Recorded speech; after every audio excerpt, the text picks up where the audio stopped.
The Haunted Half Moon Inn presents 3 haunting ghost stories told in the rain.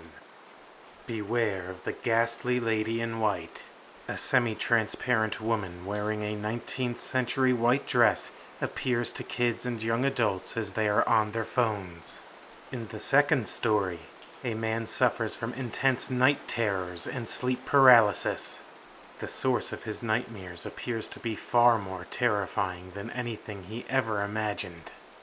In the final story, a young man, always curious about the paranormal, watched a video with the sensational title, "Shocking Video That Haunts Me." Although he didn't initially find the video to be shocking or scary, his opinion would soon change. Is everybody in? The night frights are about to begin. The Lady in White, written and performed by Tony Capobianco. A semi-transparent woman wearing a 19th century white dress appears to kids and young adults as they are on their phones. The ghostly apparition raises her right index finger in front of her lips and waves it back and forth. She appears a half-dozen times. Then, the young adults are found with grave burns. The wounds are so serious that they cause permanent disfiguration or death. Those are the details that various stories of the Lady in White have in common. Angela thought that all of the accounts of the Lady in White were nothing more than juvenile stories. As a junior in high school, she had outgrown the tall tales told at slumber parties and sleepovers. Ghost stories were as real as stories of levitation and magic. That is to say, to her mind, it was all rubbish. One day after school, Angela FaceTimed her friend Faith. Faith swiped to accept the FaceTime and answered. "Hey, Ange, have I got a story for you?" Angela said, "Oh, you do you? Is this the story about the girl who borrowed an awesome top from her beautiful friend, and then, after a long adventure, returns it in pristine condition?" Faith stood her phone up on the kitchen island and replied, "Relax already. You'll get your top back. I just have to apply some stain remover and wash it first." Her face growing red, Angela responded, "Faith Izzy Anderson, what did you do to my top?" Faith, with a twinkle in her eyes, said, "Oh, it's no biggie. Some marinara sauce from my meatball parm hero dropped onto the top." Angela, with her face now as red as a lobster, yelled, "I didn't even get to wear that top yet! I knew that I shouldn't have let you borrow that thing!" Smirking, Faith responded, "Haha, I'm just messing with you. There wasn't a chicken parm incident, and no shirts were hurt during the production that is known as my life."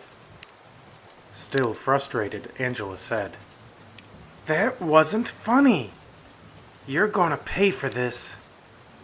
Faith's face suddenly grew pale as she gasped in terror. The former look of playful mischief had been replaced by a look of grave concern. After a minute of heavy breathing, Faith said, "There was a woman in my house." Angela rolled her eyes and replied, "Right. How gullible do you think I am? I'm not falling for it. You're such an actress." Rather than looking into her phone's camera, Faith's eyes repeatedly scanned the room from left to right as she said, "She was wearing a weird white dress. The dress looked like it was from the Civil War era. She was here, but not all of her was here. It was as if she was missing some pixels. Then, she raised her right hand and extended her pointer finger upward while the rest of her hand was closed. Next, she wagged her finger back and forth in a dismissive manner. A moment later, she disappeared into thin air." Angela took a sip from her glass of water and replied, "The Lady in White? You have got to be kidding me." You might have gotten me with your first joke, but you're not getting me this time. You see, I was actually afraid that you ruined my shirt, but I'm not afraid now for 2 reasons. I don't believe you, and there is no such thing as a lady in white. You've obviously just repeated the tale that Erica told us the other night. A week passed. Faith saw the lady in white at least once per day over that week, growing increasingly more afraid until fear turned into pure terror. She became a shell of herself. Her friends remarked about the unnerving change. Distant, nervous, and depressed, Faith no longer resembled the bubbly, playful, and ever-present person that she always had been. While concerned for the welfare of her friend, Angela believed that the problem was psychological in nature. The idea that a ghostly lady in white was haunting her friend seemed absurd to her, although Angela did believe that Faith sincerely believed that she was being haunted. That didn't make it true. Something may seem real, and that perception could impact someone just the same as if the event was real. Nevertheless, Angela didn't believe that Faith was in any real danger.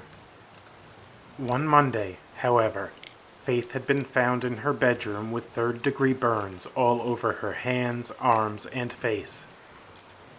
When Faith hadn't come downstairs to get ready to go to school, her mom went to check on her.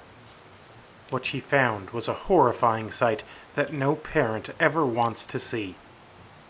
Her baby girl was face down on her bed, and she was non-responsive. After turning her daughter's head, the severity of the tragedy became clear. The smartphone beside her had exploded and badly injured her. Unfortunately, when the paramedics arrived, they sorrowfully announced that Faith was dead. Devastated by the loss of one of her closest friends, Angela grieved deeply. Denial soon gave way to feelings of guilt, remorse, anger, and sadness. The unpleasant emotions came in waves. Before long, Angela was constantly on her phone. Hours would pass as she cried while looking at pictures of Faith. Rereading old text messages from her friend helped her to relive the friendship that they had shared. From first grade until the day that she died, the two had been inseparable. An intense bond exists between people who grow up together and share the experiences of elementary, middle, and high school. The two girls had each other in the awkward elementary years, in which finding your first friends can seem so intimidating. They played with each other's dolls and invented fantasy worlds for them to inhabit. Once middle school came and boys suddenly became desirable in their eyes, the two friends changed together. When Angela had passed her driving test and gotten her license, Faith was there to celebrate. It was to Faith that Angela confided after she fell in love with a boy named Nicholas. He was her first great love. Every step of the way, they were there for each other. Now, it was over. Faith wouldn't be there for the next step in life. She wouldn't be there for high school graduation or for the first day of college. If she were to get married, Faith wasn't going to be the bridesmaid. Faith wasn't going to be able to live the life that she loved so very much. Beautiful sunsets, waves crashing on the beach, the smell of blooming flowers in the spring, or the warm feel of the sun on her skin were wonders that she'd never get to experience again. The opportunities to make new family memories or fall in love were cruelly taken away from her. It wasn't fair. Life often isn't fair. Those were the kinds of thoughts that tormented Angela as she scrolled through the pictures of her dear friend. The loss of Faith was the first real loss that she had suffered. The first taste of death is often powerful and an unwelcome experience. The heaviness can become unbearable. Any remaining childhood innocence frequently dies with the first death of a loved one. With tears in her eyes, Angela whipped her head to the left. She thought that she had seen something out of the corner of her eye. She could have sworn that someone had briskly walked by the foot of her bed. Looking back and forth a few times, she noted that no one was there. She was all alone in her room. A few minutes later, she looked into the mirror on her dresser and thought of all the times that she and Faith had looked into that mirror together as they tried on clothes. From silly and spooky Halloween costumes to prom dresses, they tried it all on in front of that mirror. The pale face of a deceased woman appeared in the mirror. The woman was wearing an old white dress. It reminded Angela of a dress from a textbook that covered the American Civil War. The ghostly woman stared at Angela. It was almost as though the woman in the mirror was staring right through her. The look on the figure's face was one of disapproval and harshness. Next, the ghostly apparition in the mirror raised her index finger and pointed it up toward the ceiling and shook it back and forth. After about 60 seconds, the horrifying image in the mirror disappeared. Goosebumps rose all over Angela's body. While the fear that she felt was real, she hadn't believed her eyes. Yet, the lady in the mirror appeared precisely as Faith had described her. Indeed, the image matched all accounts of the lady in white. Angela assumed that what she had seen was nothing more than the power of suggestion coupled with emotional distress and exhaustion. She reasoned away the unsettling experience as she cried herself to sleep. The next day, Angela came home from a difficult day at school. Everywhere she went, especially at school, she was reminded of Faith. Knowing that she would never see Faith at school, at her house, or any place else ever again, drove the knife of despair deeper into her heart. She felt alone. The sense of isolation was only heightened by the fact that her parents wouldn't be home from work for a couple of hours. Taking her phone out of her pocket, she placed it on the kitchen counter. Looking at the phone's black screen, she thought about how Faith would only see nothingness now and forevermore. Gazing into the blackness of the idle phone, it happened again. The woman in white appeared once more. Even though Angela's hands were nowhere near the phone, and even though the screen was locked, the phantom image returned. Shivers spread down her spine as the lady in white wagged her pointer finger in what seemed to be a warning. Angela's heart beat faster as her breathing increased. Frightened, she took several steps backward. Closing her eyes and then reopening them, the ghastly woman in white had vanished from the screen of the phone. Dismissing what she had seen, Angela tapped the phone screen with her pointer finger to initiate facial recognition and then proceeded to open up her photos. She needed to see Faith's pretty face. The fear of not being able to recall the details of her friend's face dominated her. Invasive thoughts penetrated deep into her mind. The thoughts suggested that she would soon forget what Faith looked like. The wicked thoughts also suggested that her memories of her friend would vanish like deleted pictures disappear. Anxiety and panic began to ravage her. A terrible sadness drowned her as she looked at old pictures and videos. Hoping that a glass of water might somehow alleviate her anxiety attack, Angela walked to the refrigerator. Placing a glass into the water dispenser in the refrigerator door, she pressed for water. Crystal clear water began filling the cup. As the water continued to pour, it turned red in color. It looked like blood was being dispensed into her cup. Shocked and horrified, Angela dropped the glass onto the kitchen floor. The sound of glass shattering added to her already elevated level of fear. When she went to clean up the mess, she saw that there wasn't any blood on the floor. The glass had only contained water. Yet, she was certain that she had seen blood.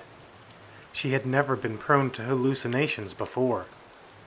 Once her anxiety subsided, she rationalized that the experience had been the natural product of intense grieving.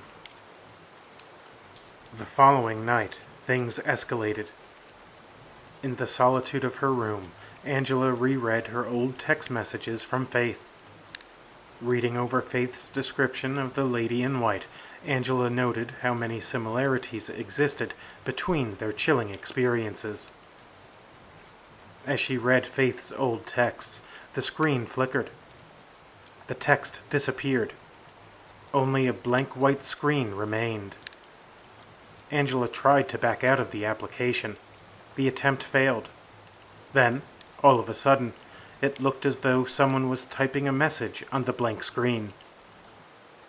In red letters, the incoming message read, "Put the telegram typewriter away. Put the telegram typewriter away. Put the telegram typewriter away." The choice in words confounded Angela. If her phone had been hacked, who would call a phone a telegram typewriter? It was most peculiar.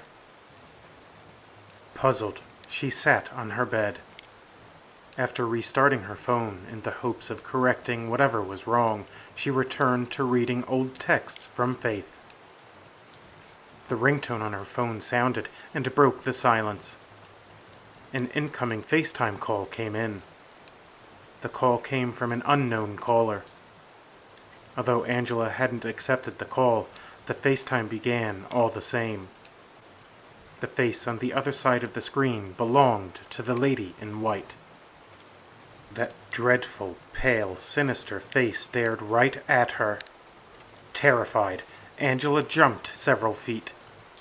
She scurried until her back was against the headboard. Trembling all over, she had become paralyzed by fear.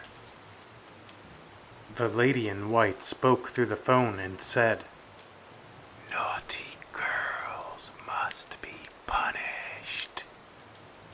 Ladies mustn't be staring into the devil's mirror all day. Stop now or else." Believing that profound grief was driving her crazy, Angela refused to heed the dire warnings.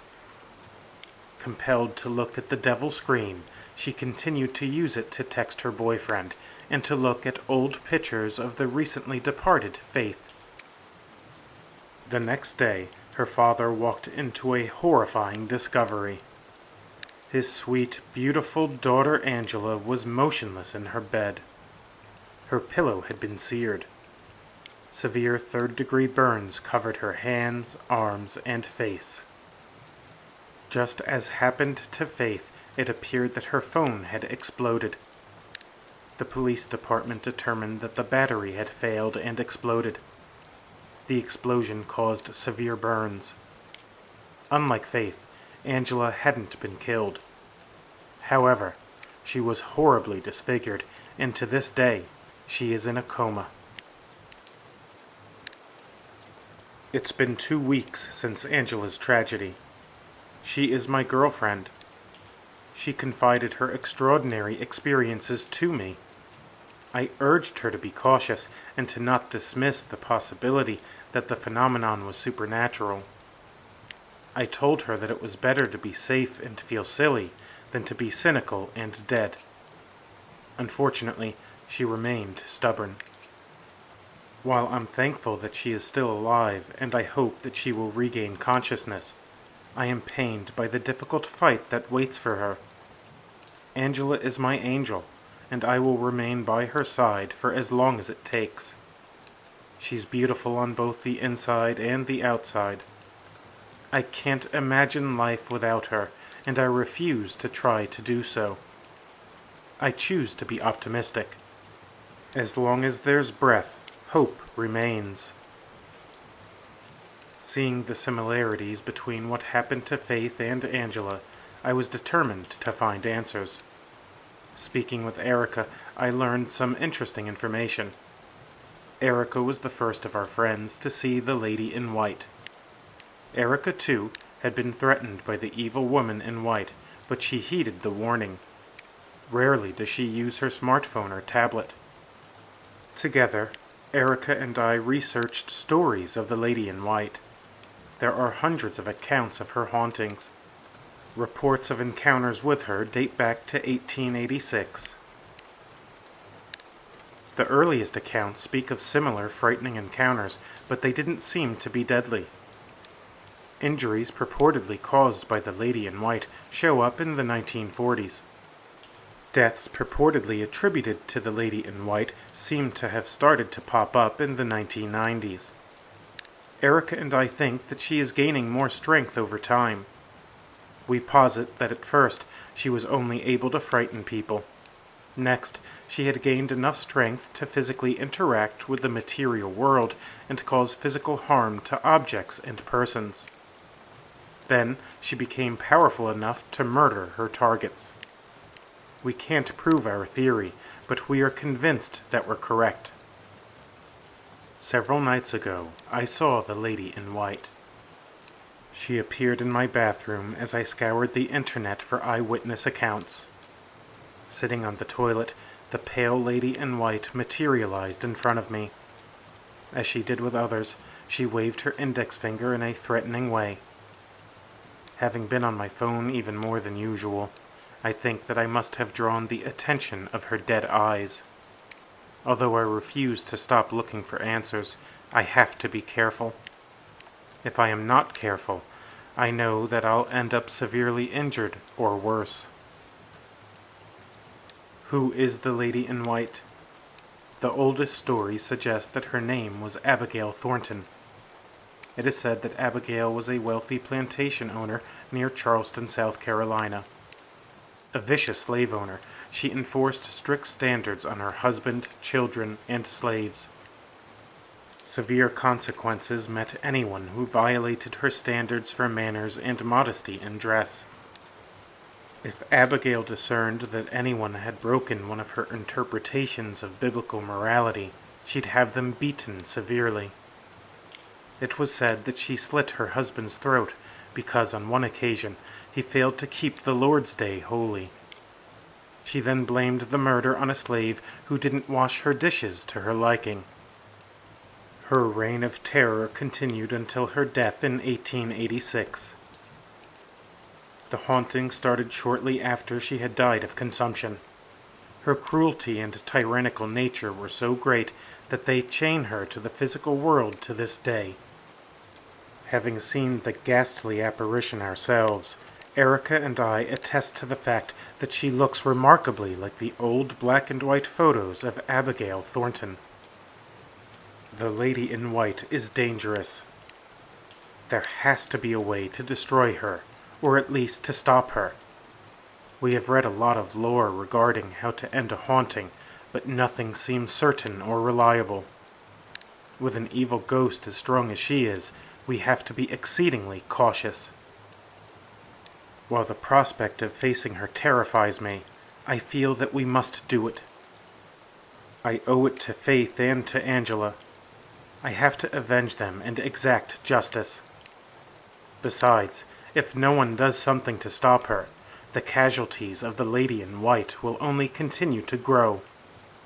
Her unnatural reign of terror must end. The sanctity of human life we must defend.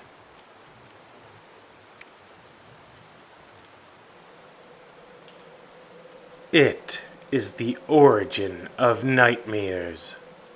Written and performed by Tony Capobianco.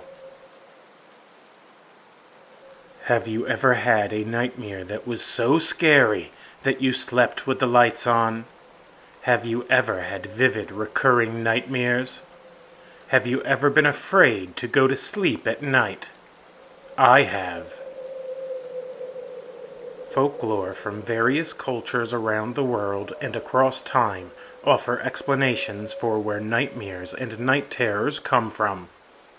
Though the names and the physical appearances of the creatures responsible for these frightful phenomena may vary, the lore generally agrees that they are a type of supernatural being or spirit. In Germanic folklore, the mare is the name of the malevolent spirit that is said to sit on and ride a person while giving them nightmares when they go to bed. In fact, the terrifying spirit is where the mare, in nightmare, comes from.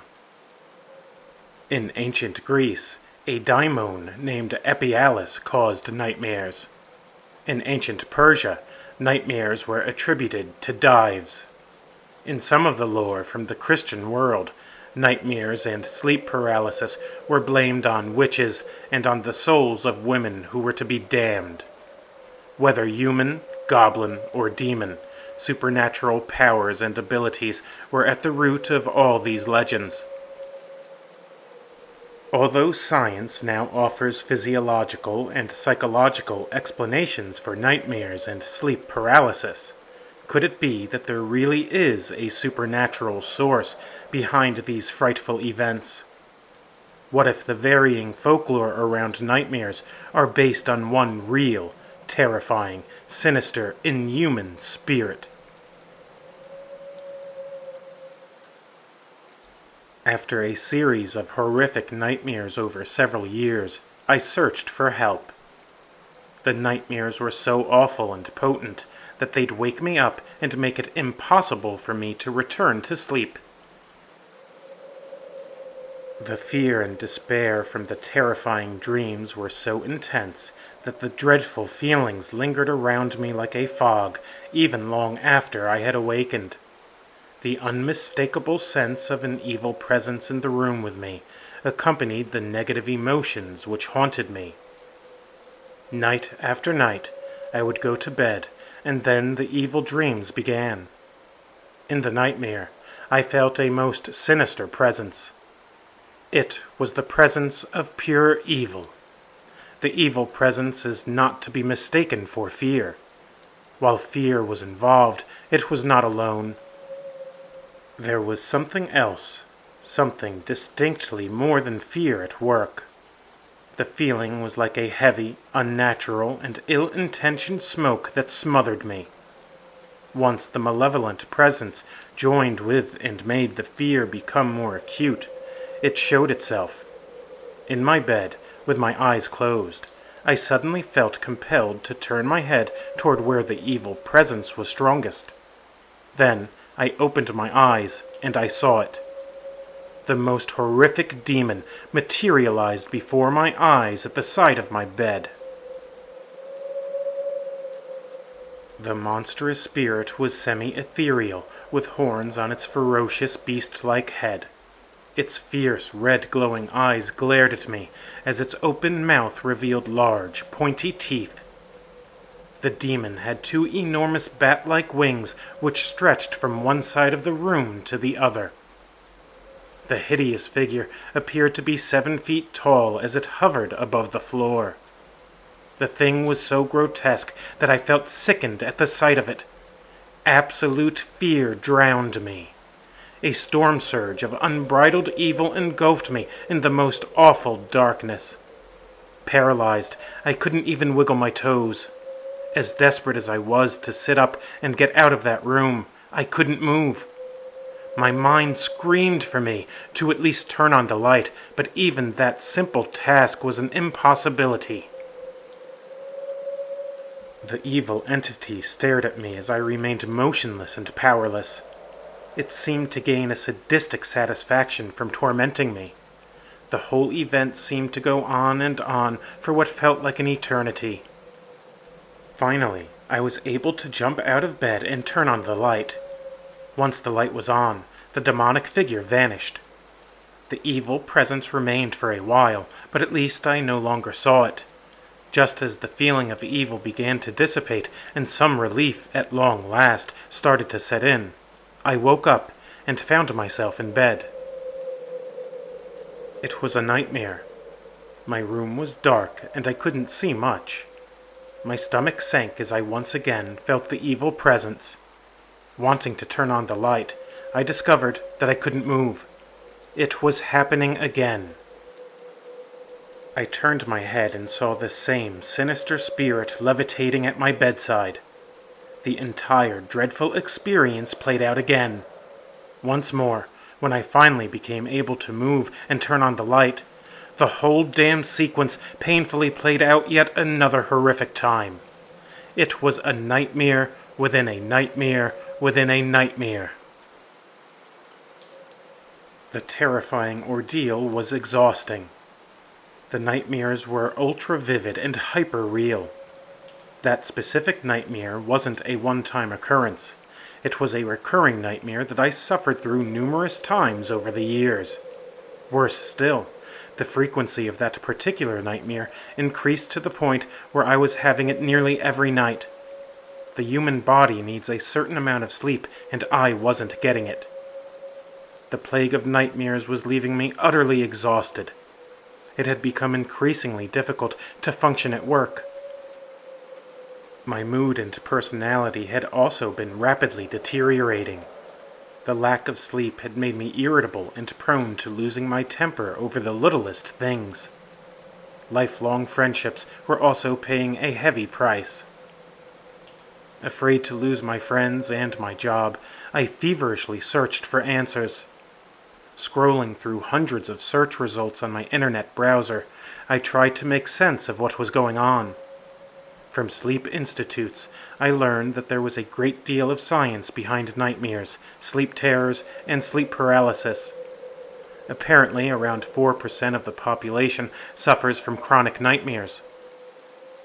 Doctors and sleep specialists recommended reducing stress, practicing imagery rehearsal therapy, and sound therapy. Sound therapy seemed promising because it had helped a lot of people overcome their battle with nightmares. I eagerly sought out the specific sound frequency to play while I slept and combined it with imagery rehearsal therapy. I tried this combination for several weeks, but it failed miserably. If anything, my nightmares had gotten even more severe. After being plagued by this hellish nightmare yet again, I woke up to discover something horrifying and astonishing. When I went through my typical morning routine, I gasped in terror as I looked at my reflection in the bathroom mirror. To my amazement, my long blonde hair, which reached my jawline, had several braids. I have never worn braids in my life, and I most certainly hadn't braided my hair the previous night. Not only had I not put the braids in my hair, but I was a guy who didn't even know how to braid hair. I was totally shocked. Had some deranged person broken into my home and for some inconceivable reason decided to play with my hair as I slept? Was this somehow related to my nightmare swarms? Freezing chills swept down my body. Determined to finally get to the bottom of this, I scoured the internet. For days on end, I devoured innumerable stories about creatures, witches, deities, and demons that purportedly caused nightmares. I was amazed to learn that the folklore on the subject stretched around the globe and all the way back to ancient times. As I read about the mare of Germanic folklore, my jaw dropped onto my lap. I came across the word marflator, which was a Swedish word that translates to mare braids. People of Germany and Sweden had believed that the mare would sometimes put the hair of a horse or a human in its foul mouth to dampen it, and then the creature would braid the hair. My hair stood on end as I read accounts of the mare sitting on a sleeping person's chest. It was said that the mare rode the person at night and gave the victim terrible nightmares. The reports noted that the victims were often paralyzed by the mare, as it supernaturally oppressed its target. While I had researched more so-called rational and scientific explanations for this phenomenon, nothing could account for the increased strangeness that followed. Doctors and sleep experts confidently asserted that the accounts of the mare in folklore were adequately explained by sleep paralysis. According to doctors and sleep therapists, sleep paralysis is a natural biological phenomenon that occurs when the brain suddenly wakes up during the REM phase of the sleep cycle.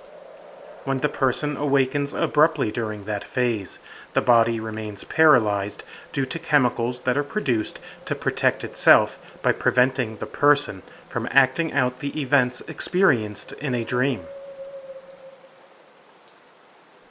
The medical explanation for sleep paralysis seemed to be a reasonable one, but it did not explain how my hair had ended up braided. I slept alone, and I always locked my windows and doors. While it was possible that a mentally ill individual could have snuck into my home and braided my hair as I slept, I couldn't shake the feeling that there was something more to it. At that point, I wasn't sure which scenario was more terrifying. Was it scarier if a crazed person had broken into my home and messed with me as I slept? Or was it scarier if something unknown and even stranger had taken place? In order to get some concrete answers, I set up a home security system that included sensors on windows and doors, as well as security cameras on every entrance door to the house.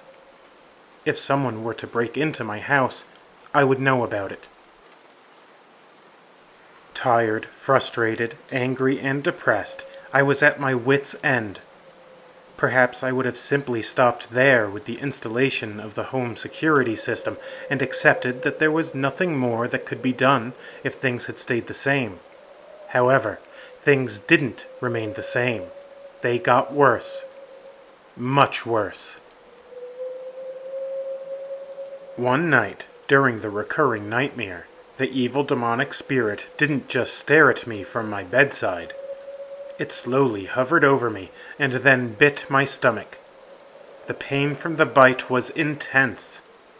When I had awakened from the nightmare within the nightmare within the nightmare, to my absolute horror, I found that I was bleeding from my stomach. After taking a closer look, it became clear that I had been bitten by a creature with a large mouth. The bite mark was undeniable proof that these nightmares were more than just the physiological activity of the brain. I wasn't going insane. Someone or something had indeed bitten me while I slept. Terrified by this unexpected escalation, I immediately checked to see if any of my windows had been shattered. I found nothing. Each and every window and door remained locked. No alarms had been set off overnight. Similarly, my security cameras had not captured any nocturnal intruder. There was zero indication that anyone had broken into my house. Yet something had happened. The bite mark on my belly didn't just appear by itself, and I certainly hadn't bitten myself. It wasn't even something that I could have done to myself in my sleep. I'm incapable of reaching my stomach with my mouth, and what's more is that the mouth that had left its mark was far larger than any human mouth that I had ever seen. The bite looked like it had been delivered by a massive beast. Struggling to make some kind of sense of what was happening to me, I recalled some videos that I had watched on YouTube. There was a scholarly channel that focused on esoteric and occult beliefs and practices. The host of the channel was an intelligent and beautiful young woman, Dr. Angela Noose. Desperate for help, I sent Dr. Noose a message. I wrote to her and explained my dire situation. I offered to produce pictures to document the bizarre braids in my hair, as well as the inexplicable bite mark if she wanted some form of verification of my story. To my pleasant surprise, Dr. Angela Noose responded to my message and asked me to leave my phone number so that she could contact me to hear my story. She also requested that I send her my photos that documented my strange case. The following day, my phone rang. I answered the phone. "Hello?" The familiar female voice on the other end replied. Yes, hello there. This is Dr. Angela Noose. You had reached out to me recently regarding some rather extraordinary experiences that you have had. Am I speaking with Bill Sledge? Yes, ma'am. This is he, I answered. Good. Hi, Bill. Thanks for reaching out to me. It sounds like you've been going through a really difficult time. Well, Doctor, that is the understatement of the year, I replied with a nervous laugh. I suppose you're right. You can call me Angela. Okay, thanks. It's nice to meet you, Angela. I'm so grateful that you got back to me. I've sought answers from sleep specialists, I've researched psychological explanations, and I've installed a security system, and I didn't know what else I could do. I've tried imagery rehearsal and sound therapies to aid my sleep, and nothing has worked. In fact, every time I try to resolve the situation or find answers about what's going on with me, things get worse rather than better. I wondered if I was losing my mind, up until the point that I found the unexplained bite marks on my belly. Yes, your situation sounds like it's remarkable. The pictures that you sent me were quite edifying. I don't think that you're crazy, Mr. Sledge. Please, call me Bill. Mr. Sledge sounds like someone that's my grandfather's age. Good. At least you don't think that I'm insane. I mean, I know how crazy this all sounds. When I speak my story out loud, it sounds even crazier still. I understand, Bill. Extraordinary events can seem irrational, but there are those of us who believe that the world is far more interesting and vast than the mere matter that we observe with our eyes. Some people, not only in the mainstream religions, believe that there is a spirit world that is every bit as real as the material world. The two worlds of the physical and spiritual often overlap each other. Some believe that the two worlds exist in the same space but in different dimensions. In the ancient esoteric spiritualities, it is believed that there are spiritual entities that can travel between and act upon both the physical and the spiritual realms. Pardon my interruption, Angela, but are you suggesting that a ghost might be the cause of my nightmares? No, not exactly.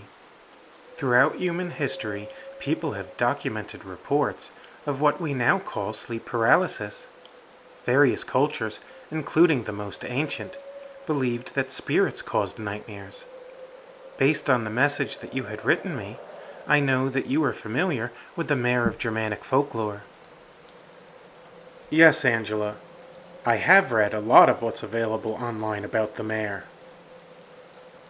Bill, there is a lot of interesting and solid information about the mare online, but the mare is a relatively recent explanation of a far more ancient phenomenon.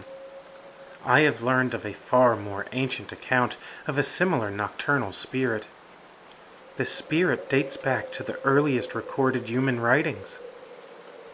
Some modern spiritual masters in the esoteric and hermetic arts believe that a particular sleep daimon is responsible for reports of sleep disturbances.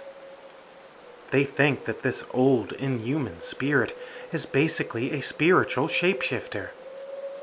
These occult experts suspect that the malevolent spirit or daimon can and has taken on the appearance of a goblin, an old hag, marginalized women, fairies, aliens, and horned devils.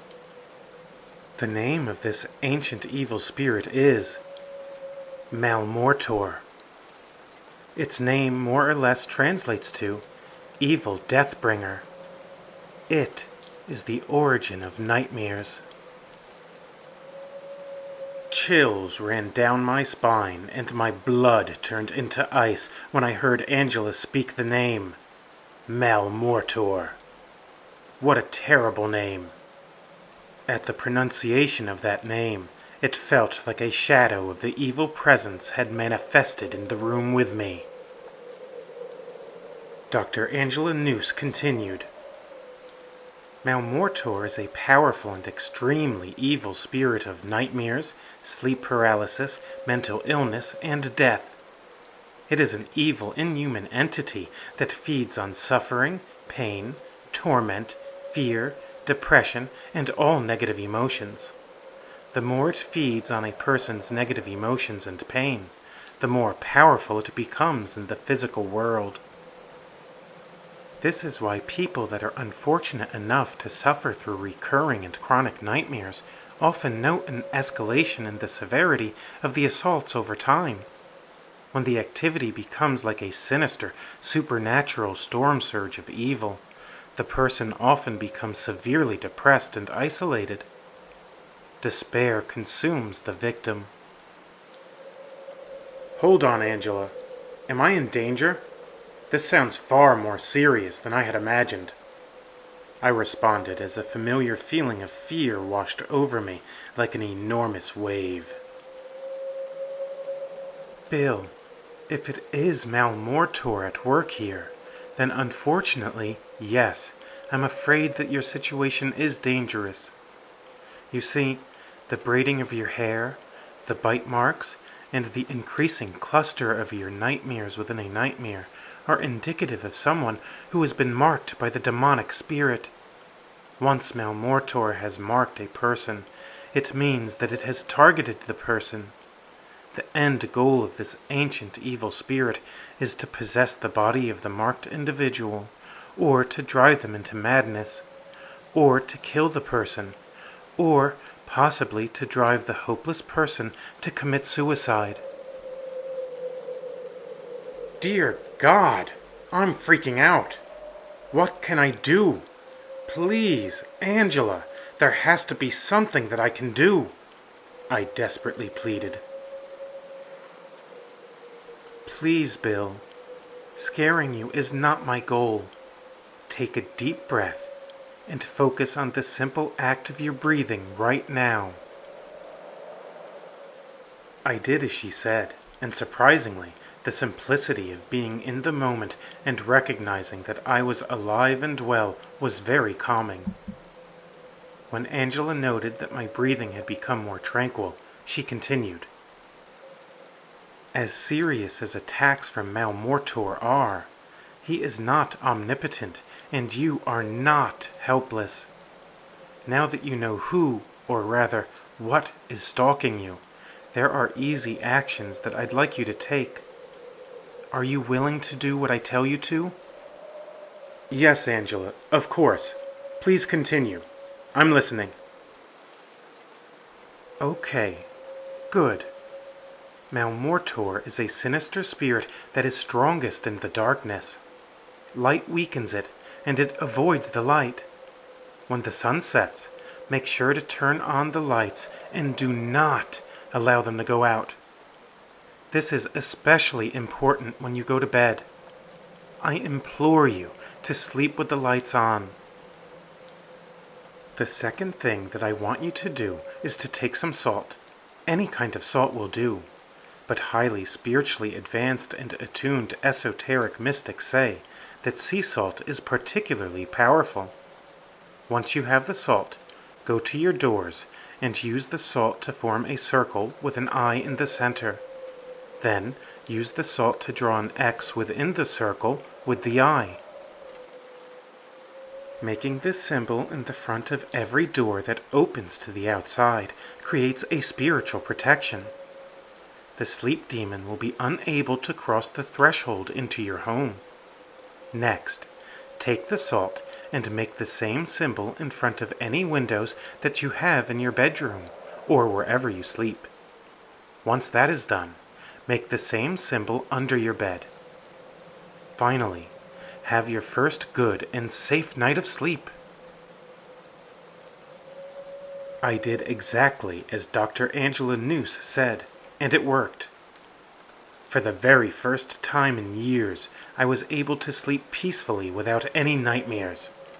Malmortor only returned one night, and that was because I had had a few too many drinks and slept at a friend's house. That particular night, I hadn't made the eye in a circle with an X in it with salt. nor had I slept with the lights on. The nightmare within the nightmare returned that dreadful evening. When I woke up, I had also found a scratch on my chest, which read, "I'm still here." Nevertheless, so long as I implemented Dr. Angela's advice, I wasn't troubled by the ancient evil spirit. My friendships were healed, and my job had become secure after my life returned to normal.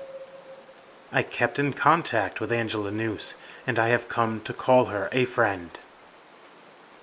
She told me that if Mal Mortor did find a way to get to me again, that she knew esoteric mystical masters that could take more complicated steps to help me. Thankfully, that hasn't been necessary. I sometimes wonder what my fate would have been had I not reached out to Dr. Angela. Had I not come across her videos, my life would almost certainly still be a nightmare. Or perhaps I wouldn't even be alive at all. One thing is certain, I'll never sleep in the dark again. Sometimes the darkness isn't empty. If you're listening to this and you're plagued by recurrent nightmares, don't turn off the lights. No matter what you do, make sure that you sleep with the lights on.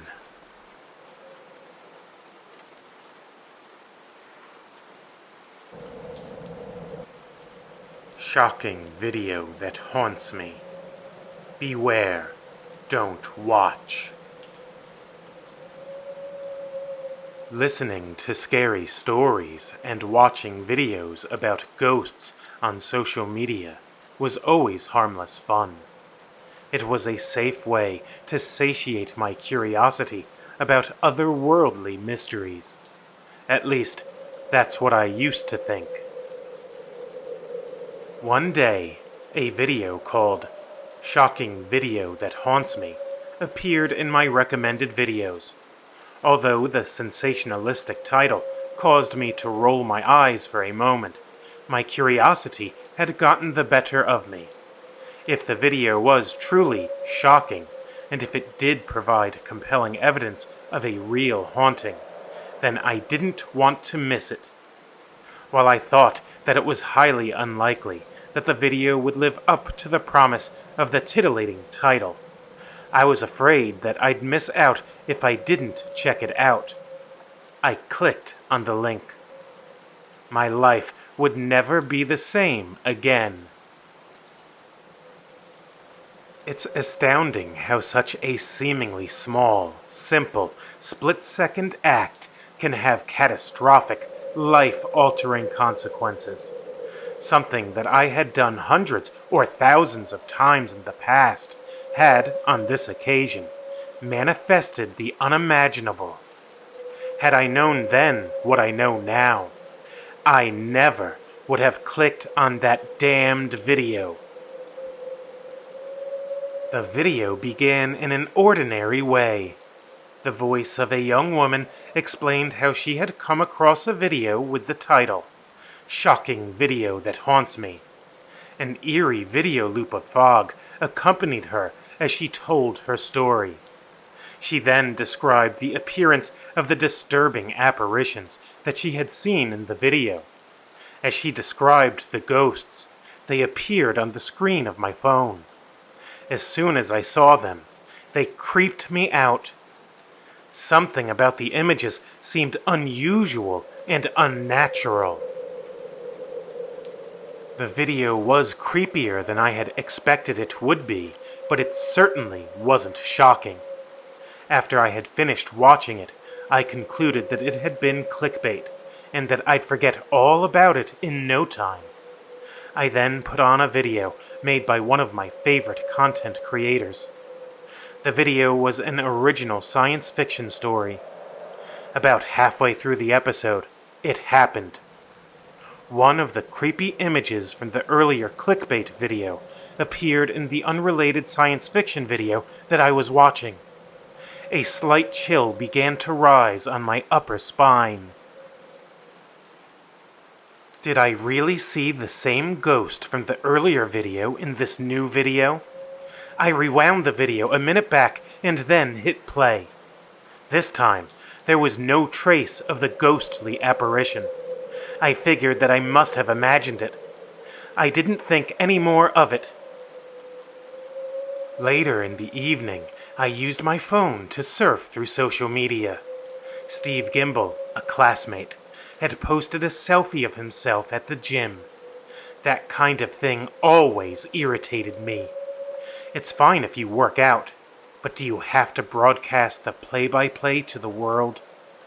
I lift weights and play football, but I'm not narcissistic enough to think that sharing multiple pictures of myself would enrich the lives of anyone. Annoyed as I was, those were my thoughts at the time as I scrolled through my social media feed. That's when I saw it. I saw a creepy female ghost with long black hair that hid the features of her face. Yet again, it was an image from the video that I had watched earlier that day. Rubbing my eyes, I looked at the feed on my phone again. The disturbing, ghostly image remained. The image was where the cover picture for a fast food restaurant ad should have been. It was bizarre, and it didn't make any sense. There's no way that a fast food burger joint would be using a creepy ghost picture as part of their marketing campaign. We weren't anywhere near Halloween either. This happened in the beginning of May. I told myself that it must have been nothing more than a glitch with the software. Yet, there was a nagging concern and doubt in the back of my mind. This was the second time that a creepy image from the peculiar horror video had popped up since I had watched it. The next day, I was sitting in my history class taking notes on my tablet. The words on my writing app faded away, and they were replaced by the chilling image of the ghostly girl with long black hair that covered her face. The hair on the back of my neck stood on end. A cold chill went down my spine as my heart seemed to have dropped into the pit of my stomach. That's when it happened. The ghostly arm from the still picture moved until it penetrated through the tablet's screen. The ghastly arm had escaped from the confines of the screen. It reached for me. It tried to grasp me. I let out an involuntary scream as I jumped out of my chair. Filled with terror, I didn't think about my reaction. I merely reacted in the moment. A primal animal instinct had taken over. My teacher, along with my classmates, stared at me like I was crazy. They hadn't seen anything paranormal. The only thing that they perceived to be strange was my behavior and the pale look on my face. The teacher remarked, "You look like you've seen a ghost." After the adrenaline had subsided, the feeling of fear had been replaced by mortification. I must have looked like a raving madman. It was as though I could feel their thoughts of judgment and ridicule. The rest of my day at school passed without event, albeit the sheer terror that I had experienced had gravely shaken me. The lingering sense of dread remained. A nagging feeling of foreboding continued to lurk in the recesses of my mind. It was a sensation that I had never experienced before. Although it's difficult to adequately describe, it's something like the deep fear that you feel after having a particularly bad and vivid nightmare. Unlike the after effects of a nightmare, this ominous feeling didn't fade away. Not only that, but this couldn't have been a nightmare because I had been wide awake in the middle of class. If not a nightmare, then what could it have been? If it was a nightmare, then that would mean that I could no longer differentiate between dreams and reality. None of the potential explanations were comforting. Later that day, I returned to my house after school. Ghostly images from the video continued to surface. The chilling image of a lady in white appeared on my screen as I FaceTimed my friend, Christy. When I saw the creepy image, my heart beat faster. My body had instinctively detected a dangerous threat that my brain couldn't comprehend. It had been over 24 hours since I had watched that video, and too many bizarre things had happened to be coincidental. Prior to watching that video, I had never seen any of those ghostly images before. Then, within 24 hours of watching the video, I had seen the same ghostly images pop up in unexpected places. The ghostly arm that reached out of my tablet had been truly shocking. Something was going on. Whether it was something paranormal or the symptoms of a mind going mad, I did not know. Frankly, I was not sure which of the two possibilities is more terrifying.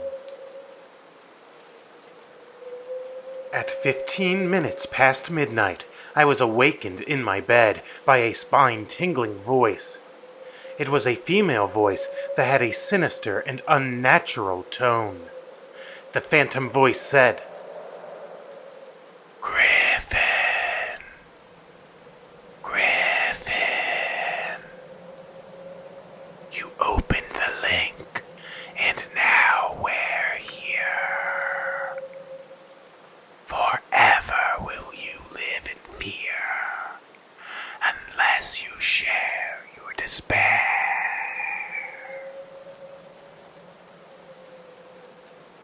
The blood in my veins turned to ice.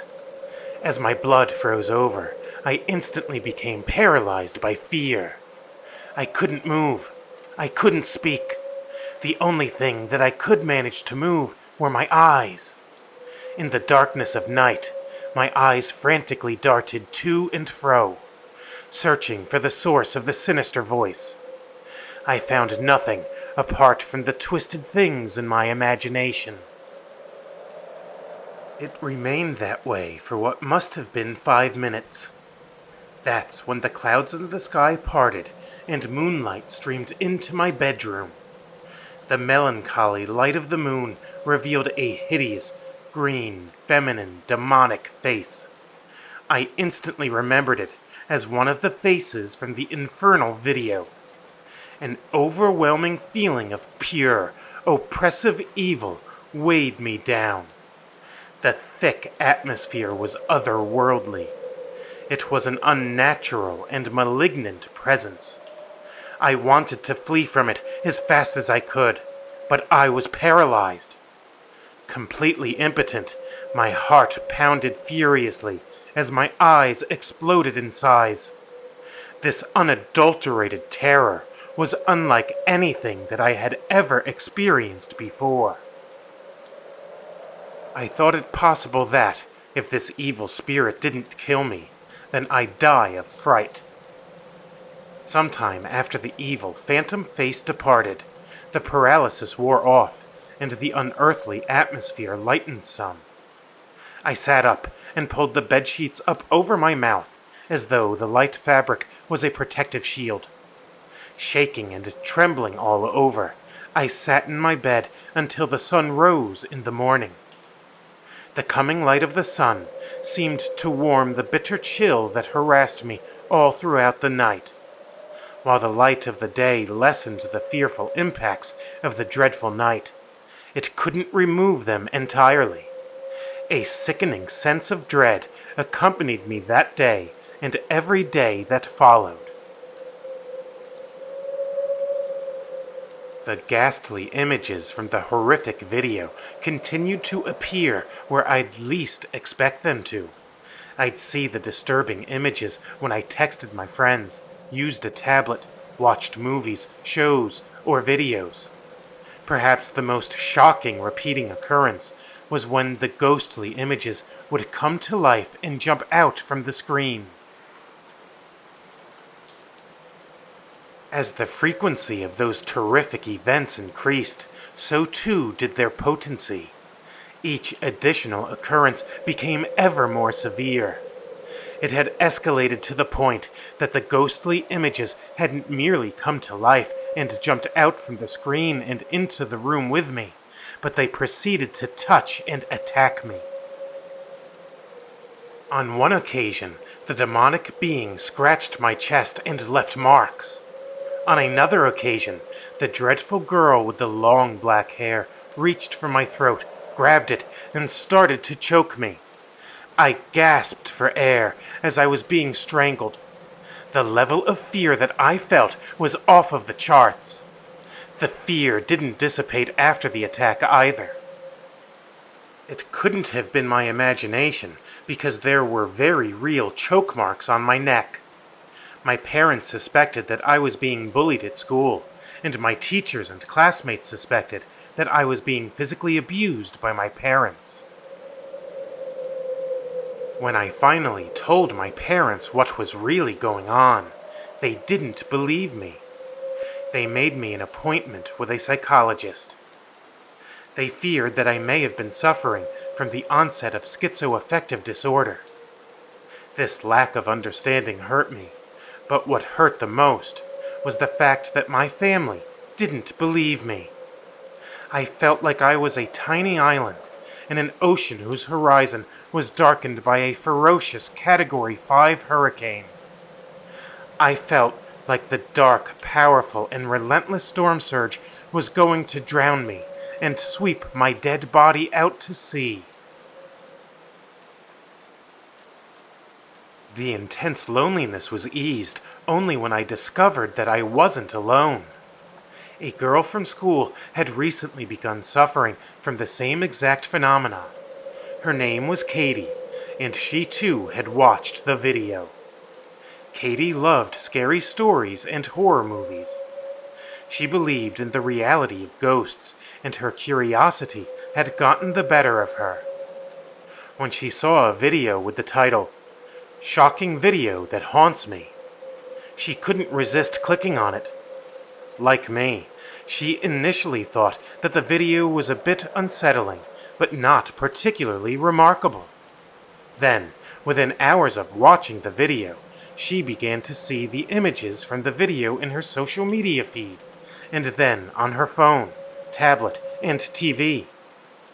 Until we shared our traumatic experiences with each other, we had mistakenly thought that we were all alone. Katie and I had compared notes and shared our theories on what was going on. One thing that we agreed on was that this was a real manifestation of the spirit world. We knew that this wasn't a shared hallucination. The two of us believed that, if we didn't resolve this, we would go mad, become possessed, or be killed. We decided that we had to do something, and we were going to have to do it ourselves. Our parents, teachers, and doctors didn't believe us, and they had no clue about the hellish reality that now tormented us. We determined that, if we didn't find a way to stop this, I would be the first to fall to this evil. I had watched the video a week before she did. This was the reason that my experiences were more acute. Like a deadly disease, mine had spread further. My evil affliction was significantly more advanced. After long nights of discussion, we settled on a working theory to act upon. The video had to be the catalyst for all of our troubles. Instead of merely opening a link that led to a video, we had opened a link to the spirit world, and the spirit world was filled with ravenous dark entities. While we didn't understand exactly how watching a video could open up a door to the spirit world, it seemed obvious that's exactly what had happened. Really, the how of it wasn't important, so far as our purposes were concerned. What we were interested in, above all else, was survival. We wanted to stop the escalating horror. One significant thing that our experiences had in common was the message from our nightly evil visitor. The heart of the message was the same for each of us. On a nightly basis, the sinister voice said to us, "You opened the link, and now we're here. Forever will you live in fear, unless you share your despair."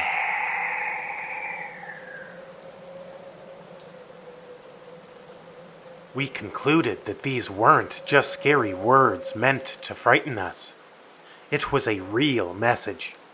We had just been too consumed by fear to think straight. The evil entity wants us to share our fear and despair.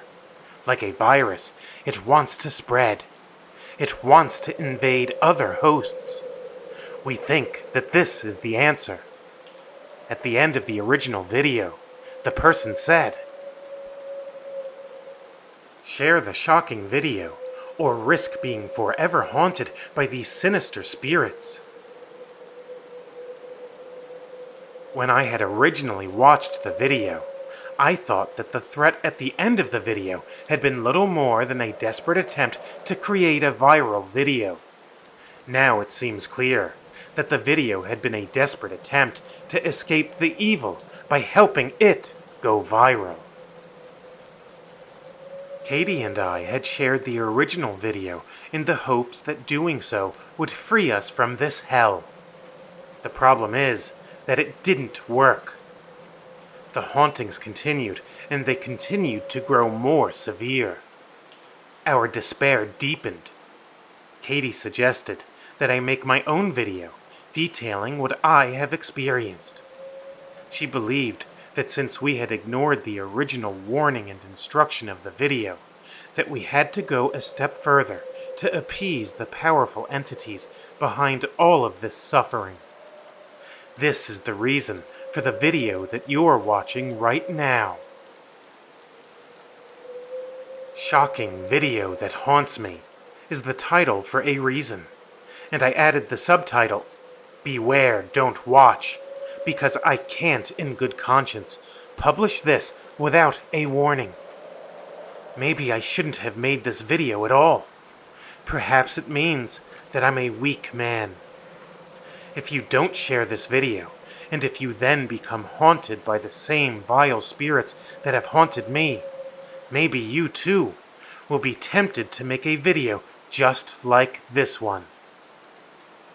After weeks of sleepless nights and perpetual harassment by disembodied entities, you might be surprised by what you would be willing to do to make it stop.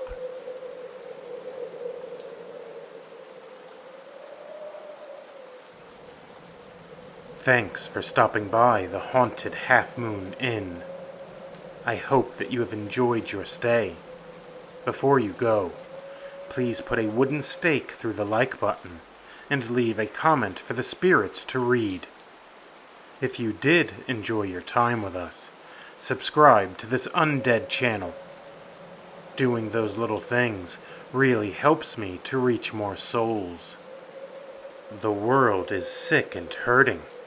It needs more horror. Help me to heal the world through horror. Together, we can haunt this world one home at a time.